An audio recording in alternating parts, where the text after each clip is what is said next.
what is interesting as a business, and we've Are had a few, are you just seeing how many times you can bang the mic? So, 3 or 3 or 4. 4. Yeah, yeah, The guys are going to hate you for that. yeah. Pete likes me. He'll be all right. He'll cut it out, make us look good.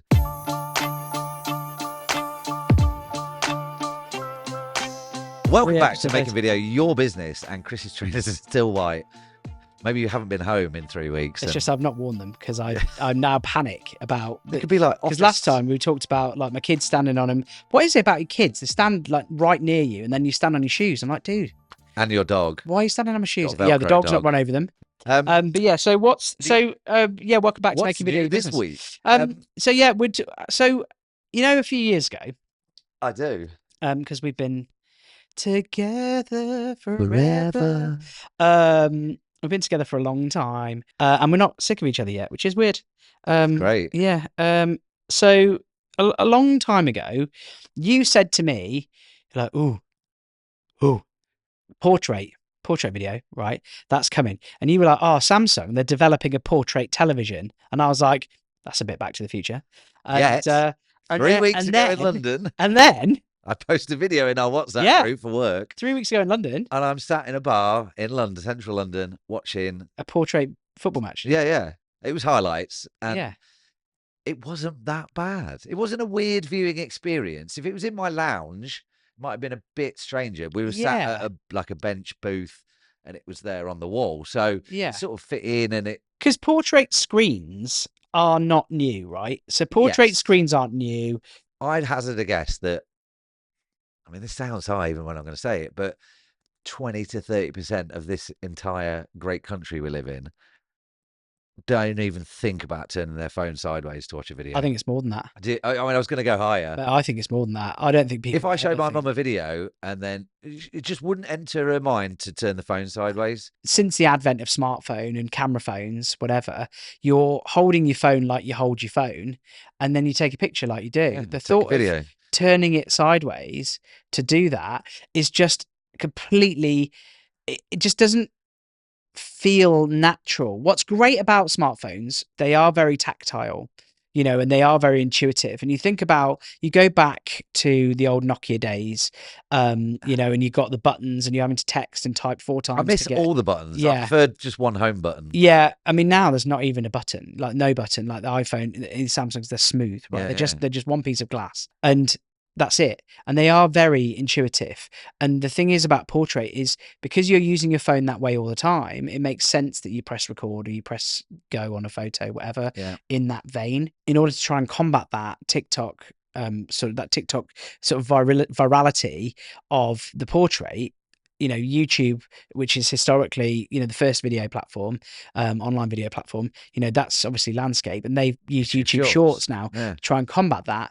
But then in a bold change of move, TikTok started to prioritize in their algorithm landscape video, so that when you're on TikTok, you have to turn your phone sideways to watch it. And I think, when you come across them, you're like, that's weird, and you turn your phone. I think they've done something wrong, but it stops people in their tracks because it's so uncommon now on those platforms that turning it sideways is weird. So actually, that's a really good tip. Actually, if you want to have really good impact, post a landscape video to TikTok, and it makes people have to turn it. Which is quite. I mean, I think a lot of this young people are driving.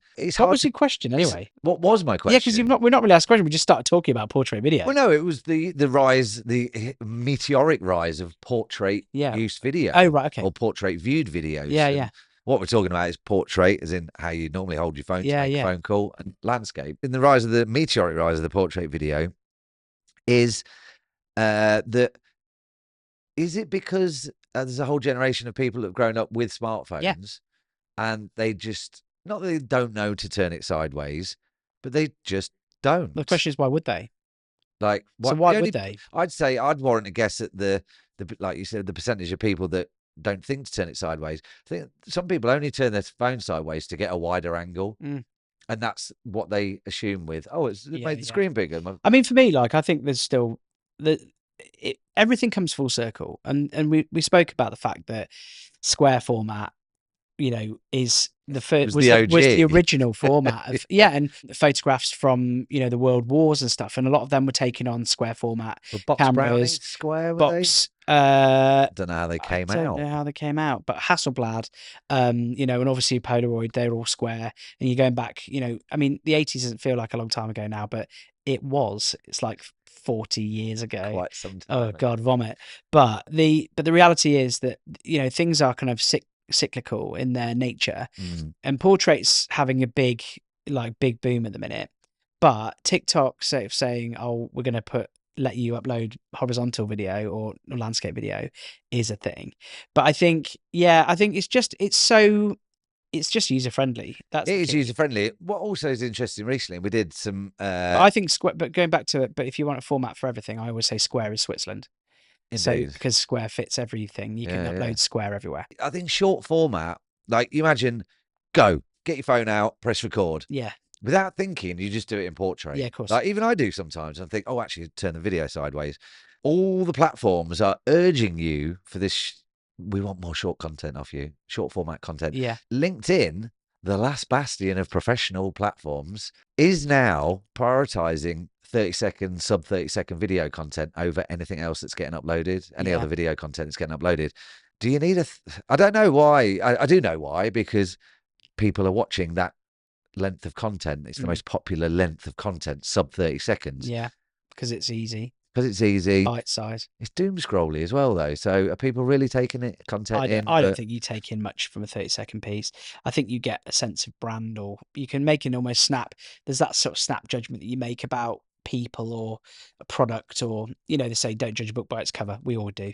Everyone does. You know, you sort of make a snap judgment on, do I like that person? Do I like what they're saying? You know, and you need to get people within the first couple of seconds of anything, whether it's a phone call, a video.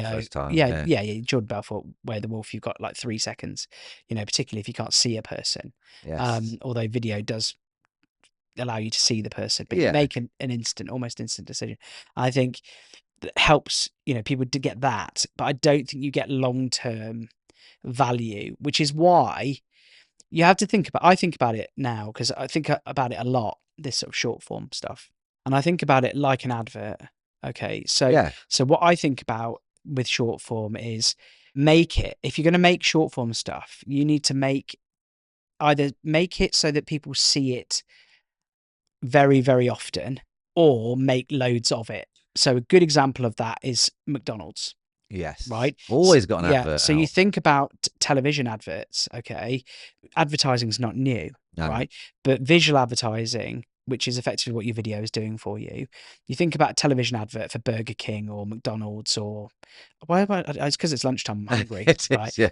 Toyota. Yes. Right. Their adverts tend to be 30 to 45 seconds, and they're selling a specific product in a specific time frame, and they're going to try and encourage you to buy that product. Okay. But we know that it takes now in the modern world 11 touch points before someone buys something from you, yet repeat business obviously much shorter. So most people have been to McDonald's and bought something from McDonald's. They've got some sort of, you have some sort of opinion of them, rightly or wrongly, whatever, but you know, you will probably go back and just buy a burger quick or whatever. And if you see an advert from McDonald's, because they're so prolific, they've been in the market for so long, and you've probably been there already, you might go, oh, I'll go and try that new double stack Whopper, whatever, because that looks great. I'll go and have one of those, right?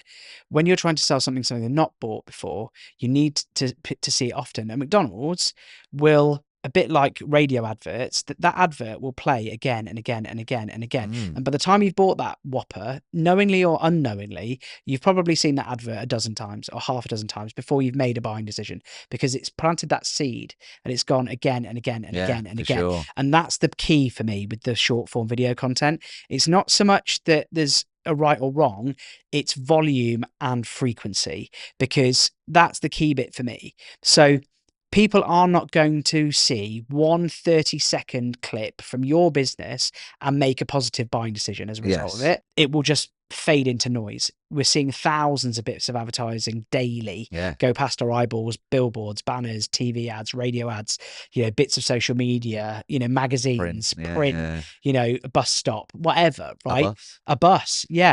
Thousands of bits of advertising going past your eyeballs daily. It's the frequency, the repetition that will catch you, and the way that the biggest brands do it well. And if you look at it online, you know, when you've bought something online, it's probably because you've seen it. Amazon do it brilliantly. They'll send you an email, and then they'll send you, but then you'll log on to Amazon, and the same product that you've browsed will be the first thing you see. Oh, yeah. And then they'll send you a little reminder, and then you'll see it again. It will come up when you search for something else. It'll be in the as well as, or did you miss something, you know, or have you thought about adding this to your basket? They've planted and it's that planting the seed to eventually germinate, to then grow, to buy. Yes. And that's the key bit. So, as I say, portrait video content, it's great. It's usually short form. What will be interesting for me is whether it can transition to long format, because it would need a huge shift, like a huge shift. You think about all the television you watch, Netflix, Amazon Prime, you know, all that stuff. Everything's filmed widescreen. Yeah. Right? Because you see more of the frame. Well, you do, yeah. So what would be interesting to me is to see the first drama, or the first or movie, we said, filmed portrait. Because that'd be interesting. I mean, because if it's filmed portrait, how are people going to watch it though? On a portrait TV. Well, yeah, but again, very niche. You're going to have to. But again, I see what you mean. The weird thing for me, so that the portrait television thing is a funny one, right? Because you're basically trying to reinvent the wheel. That's a funny one for me, right? That you can make incremental changes. So you've gone from having, as we've said, that the old school television, and gone a bit wider to get widescreen, right? And widen, okay? But what's interesting for me is like to completely change the format of something, to completely shift people's habits. It's a bit like decades of habits. Decades and decades of habits. So if I said to you, name a brand of trainer, most people's go to, regardless of the fact that there's other great brands, K-Swiss, Adidas, New Balance. What's amazing about that is it's almost built into psyche. Yes. And it's the same when you ask people to name a make of phone. Now, most people say Apple first. But it's so intrinsically linked with consumer behavior that changing that format is a massive job, Portrait on mobile phones, it's done. That game is won. That game is won.